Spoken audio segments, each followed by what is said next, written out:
Hello guys. Ngayon ho, nag-snack ako. Ito snackan ko. Merong, ano tawag dito? Ano ba tawag dito? Sopero stick. At saka nagbaon ako ng chichirya. Meron akong biskwit. Meron akong tubig. At ito yung lalagyan ko. Meron pa dyan na kung gusto kong uminom ng mainit na tubig, may baon din ako. Ngayon may break time akong 1 hour. So, papakita ko sa inyo yung room ng isang mami. Ito yung room ng, ito po yung room kung saan pagka yung baby o yung customer dito, yung mag-admin dito, admit ho, ayan. Ito ho ang room ng bagong panganak na baby or si mami ang mahihiga dito. Yan, si mami ang mahihiga dito at yung baby nandoon po sa nursery room. Kaya itutur ko ho kayo dito yan. Napakaganda, no? Napakaganda ho dito. Kaya kung mapapansin ho ninyo, parang hotel lang ho siya. Yan. Ito ho, parang hotel lang ho siya. Ayan yung door. Galing ho sa door. Ito yung personal na frigidaire, small. Ginagamit po yan ng mami. Tapos, syempre, ito rin yung cabinet. Kumbaga, yan, mga personal things. Kung ano yung ilalagay dyan. Yan, di ba?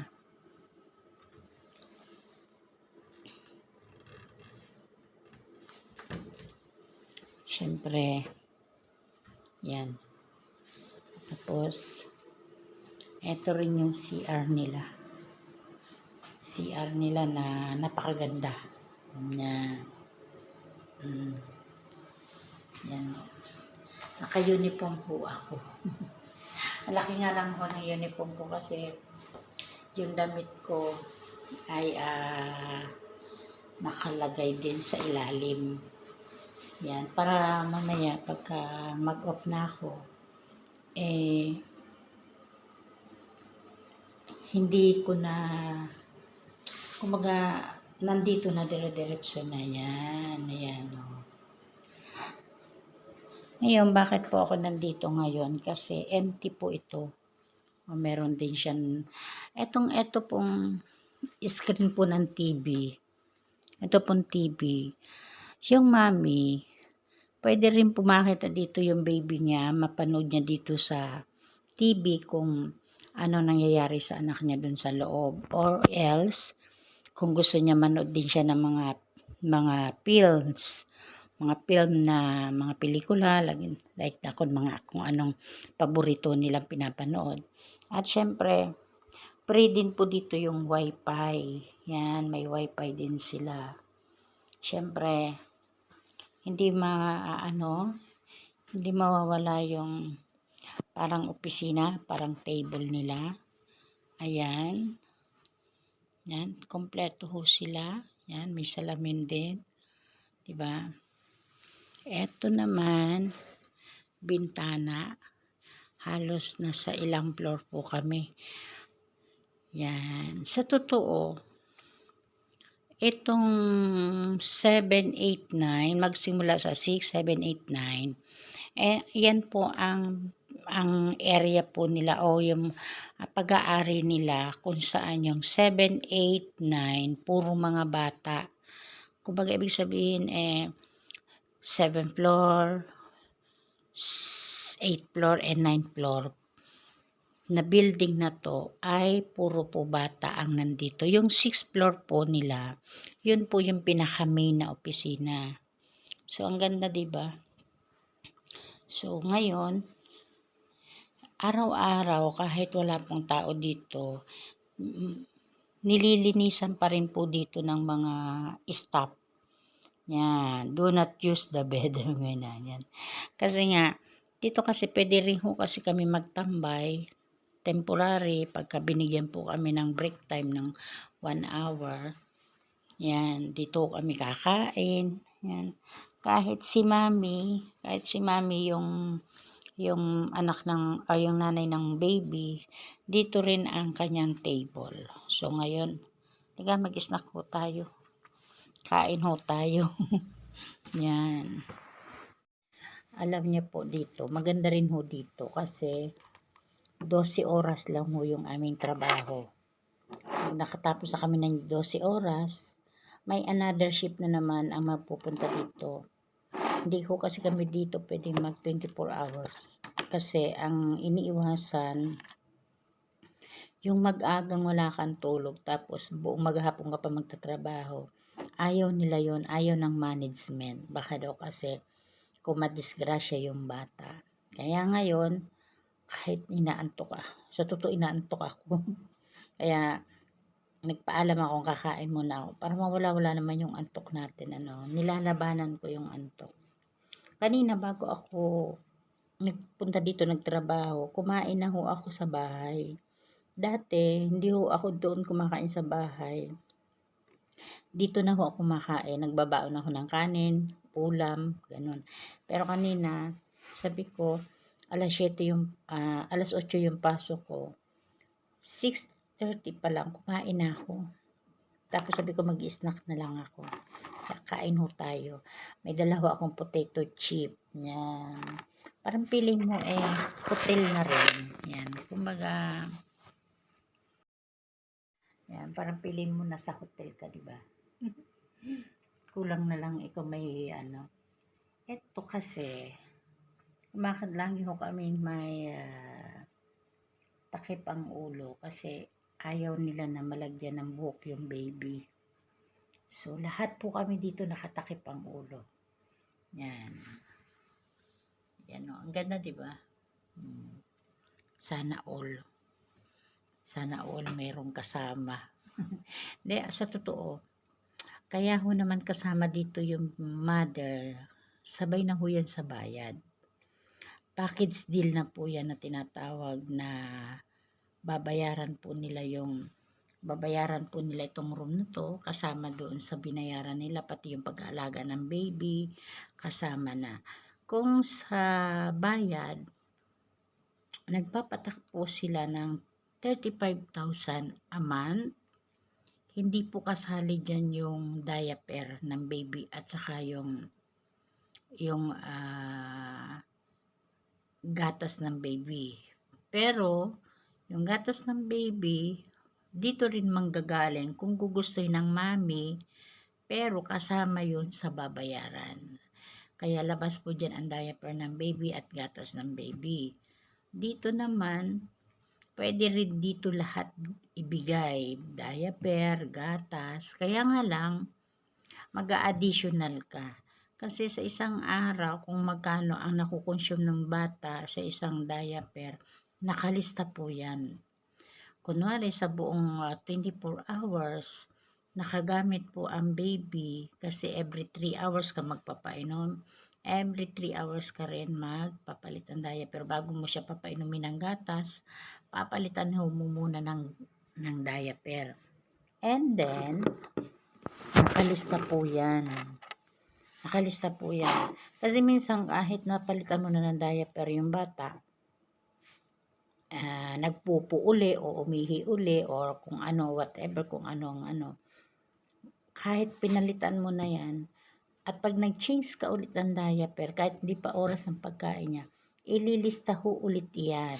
Nakalista ho yan. Tapos, yung diaper niya, sa listahan niya sa within 24 hours ko nakailan. So, yung isang pack na diaper, yung kinukuha nilang small size, ang kinukuha nila yung big size, yung big ng pack.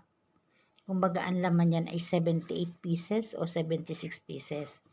So yan sa 24 hours kung ilan yan ang naubos niya, bibilangin po yan kung sa isang linggo ay makaubos po siya ng 76 pack o 76 pieces, isang pack na malaki, ibig sabihin, babayaran niya ng additional na, na, na bayad yan ng diaper kasi hindi po free ang diaper dito, no?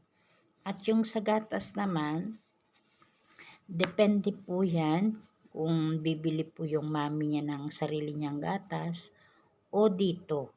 Pero ang iba kasi dito, ang nakikita ko, parang kung meron nag-i-sponsor ng mga gatas o like na parang may free rin.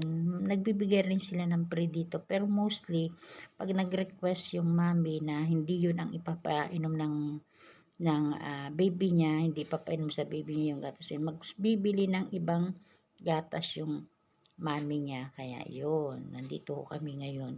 Alam nyo, naantok ko talaga ako.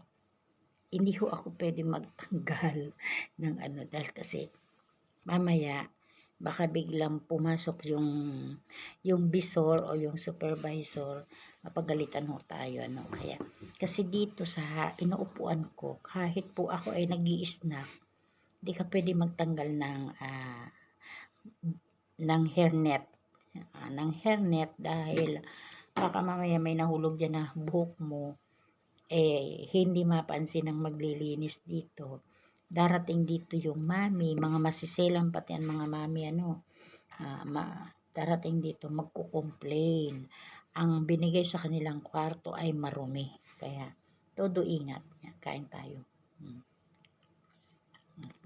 Sarap. Sarap ng buhay. Kaya, sa susunod ho, abangan ho natin kung ilang araw ho ba ako ulit dito magtatrabaho at ito bang kwarto na ito, kailan ulit siya malalagyan. Kasi yung laman nito, yung mami, nag-check out na sila. Kumaga umalis na sila. Kasi mostly kasi dito ang mga bata, inaabot po ng 1 month o 2 months. Depende po sa mami.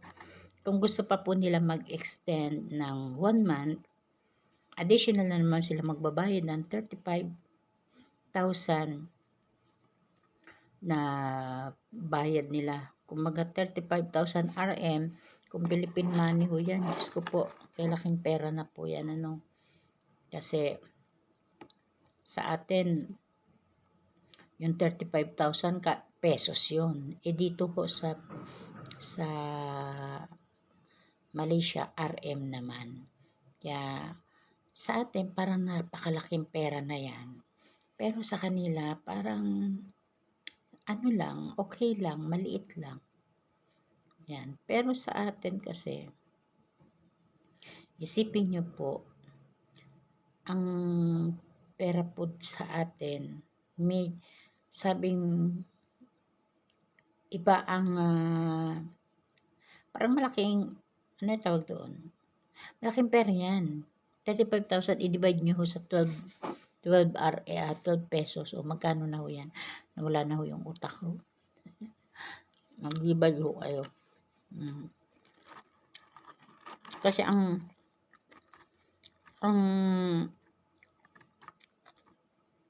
ho dito, kung sa atin, siguro mga 60,000 na yan. O 70,000 na yan. Mga ganyan. Kaya, manganganak na lang sila. Hindi pa sila nanganganak. Itong na to, nakatingin na sila dito. Nagaano na sila dito. Alam na nila pag sila ay nanganak, dito na sila pupunta. Pero hindi naman sila dito nanganganak. Sa hospital muna.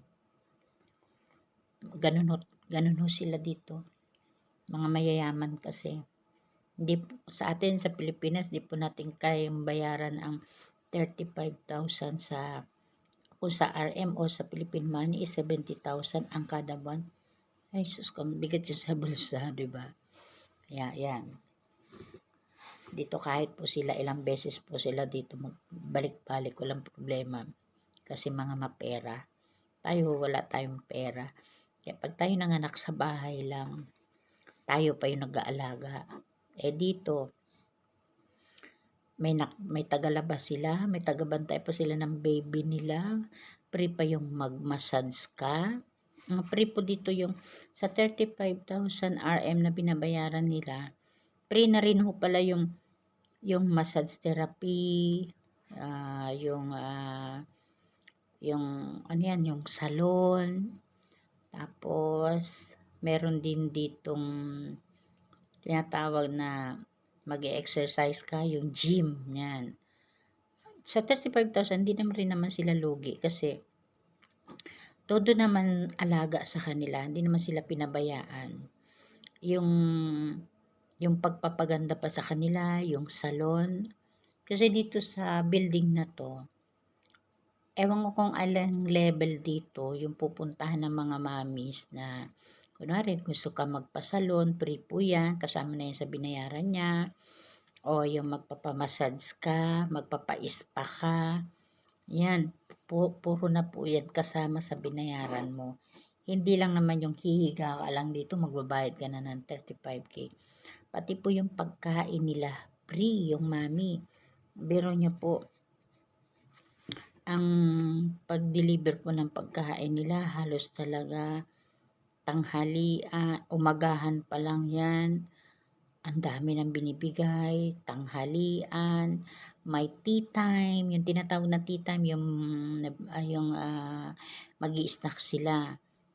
Tapos, ang snack nila, pati nila 2 beses sa maghapon.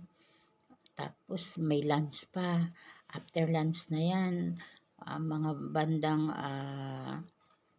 10, 9 o 10, maghahatid na naman sa kanila ng pagkain. Hanggang overnight. Kaya ganoon naman po sila ka-special. Kaya, sulit din naman yung kakainin mo. Ay yung kakainin nila kasi nga ang dami. Excuse me. Inubo ako.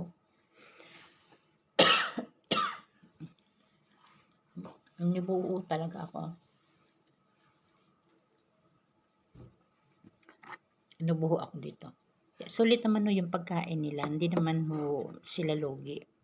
Kasi sa buong maghapon talagang pakain lang ng pakain sa kanila. At ang mga Pilipino ho dito na nasa building nagtatrabaho dito, marami. Marami po silang staff o marami po silang worker na almost puro Pilipino ang nandito po sa building na to. Kasama na po ako doon. Pati po ang kusinero nila ay lalaki rin. Ang nagdi-deliver po ng pagkain sa mga mamis bawat kwarto ay mga Pilipina. Kaya mabuhay po tayo ditong mga Pilipina dahil kahit saan pong sulok po dito sa Malaysia or kahit saan sulok ng mundo, Pilipina pa rin po ang the best na kinukuha po nila dito. Kaya dito sa building na to na pinatrabuhoan ko, halos mostly talaga, sikat po ang Pilipina, pati po sa pagbabantay ng mga bata.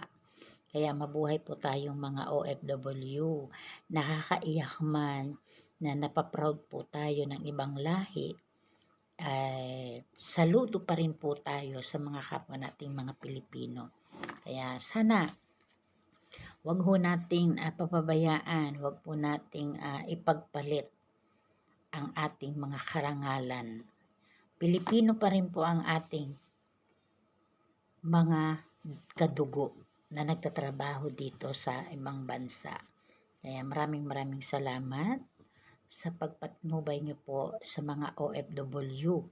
Yan ang tinatawag po talagang bayani.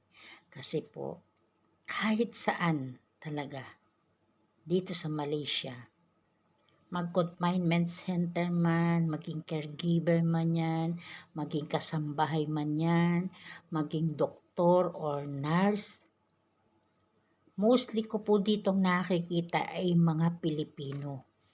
Kahit po magpunta po ako saan man na hospital dito na pinupuntahan ko, ang dami pong mga Pilipino. Kasi the best daw ang mga Pilipino pag nagtrabaho. Kaya thank you po sa ano nyo sa amin, pag-appreciate. Palakaibigan, marunong magmalasakit, marunong magmahal. At higit sa lahat, mahaba ang pasensya. Kumbaga kahit nasasaktan na, nakangiti pa rin. Kahit inaapakan na yung pagkatao ng mga Pilipino, andyan pa rin, nakangiti pa rin. Kaya minsan, tayong mga Pilipino ay tinatawag na martir.